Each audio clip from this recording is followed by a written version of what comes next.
फक्त बाबाच्या पुढे म्हणत नाही, जर भय लागत नाही, पण हळूहळू मोठे बाबा ती बुद्धी देतील की जसं बाबांसमोर वागतात तसं मागही नीट साधी म्हणत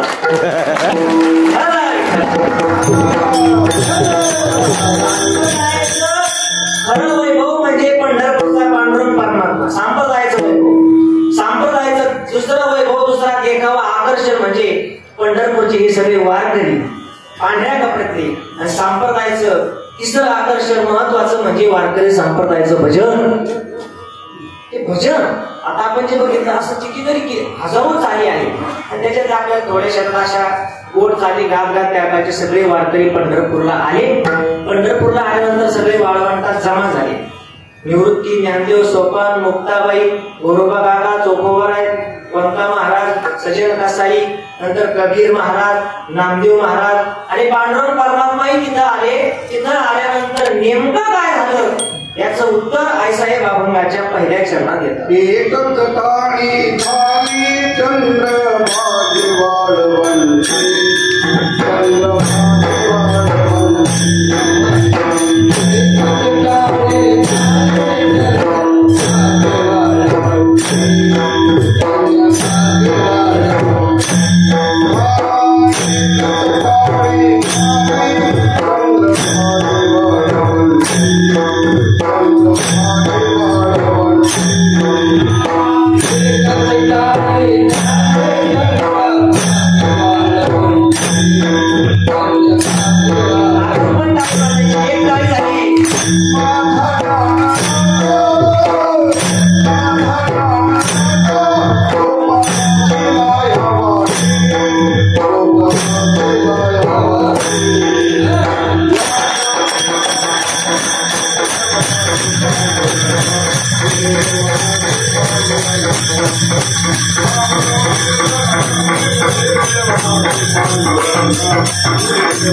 एकाची टाळी झाली. काय झालं वाळवंटात? आईसाहेब म्हणतात एक टाळी झाली. कोणाची?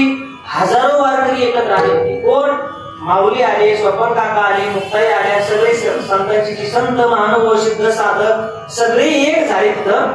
आणि सगळे आल्यानंतर भजन पूजन झालं, कीर्तन टाकणं सगळं झालं, सगळ्यांची टाळी एक झाली. प्रश्न असा निर्माण होतो, शंका अशी निर्माण होते, काहीतरी कार्य सुरू केले की त्याच्यामध्ये शंका येत असते, आली पाहिजे. ज्याला जीवन जगत असताना शंका, प्रश्न, संकट येत नाही समजून घ्यायचं आपण चुकीचे वाटेल आहे. कारण चांगल्या रस्त्याने संकट, चांगल्या रोडला गतिरोधक, चांगल्या कामाला विरोधक भरपूर असतात. ठीक आहे, सगळे एक झाले. मला शंका अशी आहे की सगळे वारकरी एवढे होते, कमीत कमी त्या काळचे 1000 वारकरी झाले. 1000 वारकऱ्यांनी भजन केलं, 1000 वारकऱ्यांनी टाळी वाजवली. मग 1000 वारकऱ्यांचे हात किती झाले? बदली भाऊ तुझं गणित चांगलं दिसतंय. 1000 वारकऱ्यांचे 2000. एका हाताने टाळी वाजत नाही म्हणून 2000 विषय सोडून द्या. प्रत्येक वारकऱ्याची एक टाळी धरायची. 1000 वारकरी होते तर 1000 टाळ्या व्हायला पाहिजे होत्या. मग टाळी एक कशी झाली? शंका आहे. तर शंका निरसन केली नाही तर पुढे जाता येत नाही. आता आपण जर आईसाहेबांचा दनाईंचा वाच्यार्थ घेतला, एकची टाळी झाली, वाच्या म्हणजे बोललं तसाच अर्थ घेतला तर आपल्याला अर्थ लागणार नाही. पाठामध्ये बोलवल्या मागील आपण नेहमी सांगायचं, वाच्यार्थ वेगळा आणि लक्षार्थ वेगळा. वाच्यार्थ काय? जे बोललं तसाच अर्थ घेणं. लक्षार्थ म्हणजे जे बोललं त्याचा उद्देश काय असा अर्थ घेणं. काय झालं? दिवाळीची सुट्टी होती. सुट्टीमध्ये मुलीचा मुलगा मामाकडे आला. मामाच्या वडिलांनी म्हणजे याच्या आजोबाने सांगितलं, रामभाऊ अरे आपला रामू घरी नाही म्हणजे जा, गंगेवर गवळ्याचा वाड आहे त्याच्याकडून दूध घेऊन ये. काय म्हणले? गंगेवर गवळ्याचा वाडा आहे, दूध घेऊन ये. यांनी किटली घेतली, तिकडे गंगेच्या काठावर गेला. सगळ्या गंगेत बघितलं त्याने. पुढंच गवळ्याचा दुधावाल्याचा वाडा, म्हशी, जनावर त्याला काही दिसेना. तसाच मागा आला.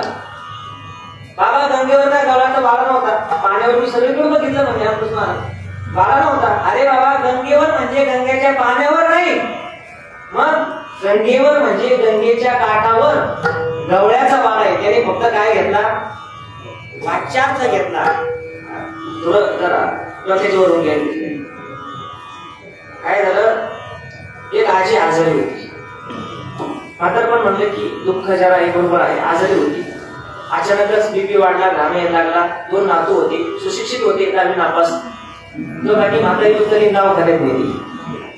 डॉक्टर म्हणले काय, थोडी घाबरली म्हणले. आणि डॉक्टरांनी चेक केलं, एवढं काय झालं नाही, थोडीशी साखर कमी जास्त झाली म्हणले. एक काम करा, आजीला काय ऍडमिट करायची गरज नाही, एवढं औषध घ्या आणि घरी येऊन आजीला हलवून पाजा.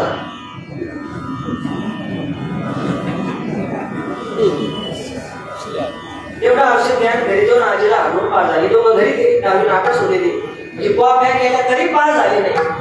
आणि मग घरी गेले, अशी औषधाची बाटली टेबलवर ठेवली आणि म्हातारी कॉटवर होती.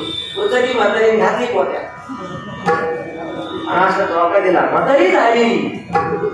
आता म्हातारी हलवायची होती का औषध?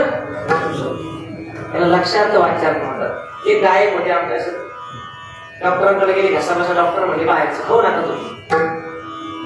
मी घरात जातात एका वडापावच्या हॉटेलवर थांबला. लक्षात आणि वाचायला वडापाव आलेला म्हणजे मामा वडापाव आहे का? आहे ना म्हणजे थोडा इकू करतो. एक गरम काढून द्या बरं. म्हणजे एकदा वेळ लागेल 10-15 मिनिटं. ठीक आहे थांबतो. गरम वडापाव काढला. गरम वडापाव त्याला कागदामध्ये खायला दिला आणि त्याला डॉक्टरचं वाक्य आठवलं, तुम्ही काय करा, थोडस बाहेरचं खाणं टाळा. त्याने वरचे ती बेसनपीठाचे कांदे गरम करून सोडून टाकले आणि आपलं बटाटा खाऊ लागला. ना ते मला म्हणला, काय मामा दुसऱ्या दिवसात चांगले वयाच्या प्रबोधी विचार जे नाही समान तुली ही बाळकाची वय झालं, काय बोलावं कळत नाही. कोण आहे आपल्या समोर, काय कसं काय विषय. एक काम करा म्हणले, काय हे असं का करतात? ते म्हणले, मामा तुम्हाला माहित नाही मी बाहेरचं का काढतो? डॉक्टर म्हणले तुमचा घसा बसतो, बाहेरचं खाऊ नका. बाहेरचं म्हणजे आवरण बाहेरचं की घराच्या बाहेरचं? कशाचं? लक्षात वाचायला कळत नाही. शंका, कारण शंका विचारणारे असतात आणि विचारले पाहिजे, त्याच्याशिवाय आपण योग्य रस्त्यावर येत नाही. बरोबर बाबाजी नेहमी सांगत असतात, एक शंका. मुलगा आणि वडील समुद्राच्या काठावरून चालले होते. जात असताना मुलाला शंका आली, बाबा म्हणजे जर समुद्राला आग लागली. अरे बाबा कसं काय आग लागेल? नाही म्हणजे लागलीच. नाही ना, नाही लागलीच. मग काय म्हणजे समुद्रातले सगळे मासे कुठं झाले? वडील हुशार होते. वडील म्हणले, तुला कळतं का समुद्र जेवढा आहे त्याच्या 1% तरी सगळे नारळाचे झाडे इथं भरपूर आहे, हजारो झाडे, सगळे मासे झाडावर जाते. मुलाला परत शंका पडली, काय बाबा कळतं तुम्हाला काही? मासे झाडावर जायला त्या काय म्हशी आहे का? म्हशी तरी कुठे झाडावर जात्या?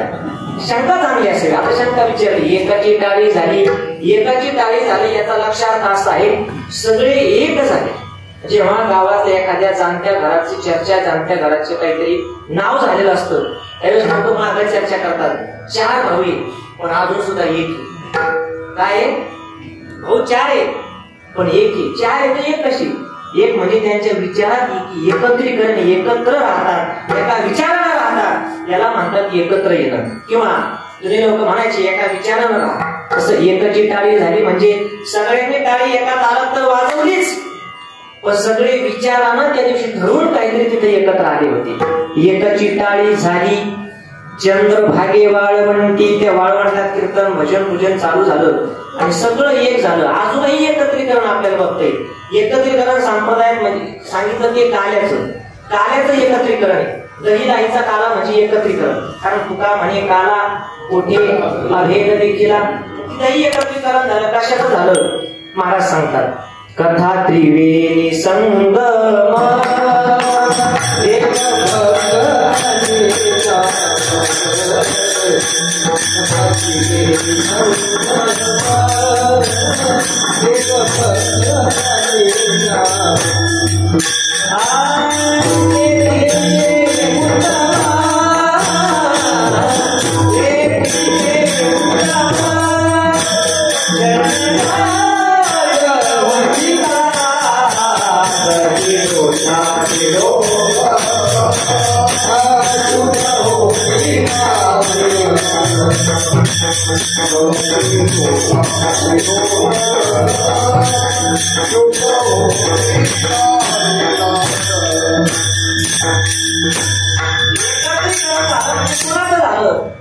देव तिथं आले. कथा त्रिवेणी संगम कीर्तन आलं म्हणजे फक्त पब्लिक येऊन बसली, श्रोते येऊन बसले, कीर्तनकार आला म्हणजे कीर्तन होत नाही. त्याला लावणी मृदंग श्रुती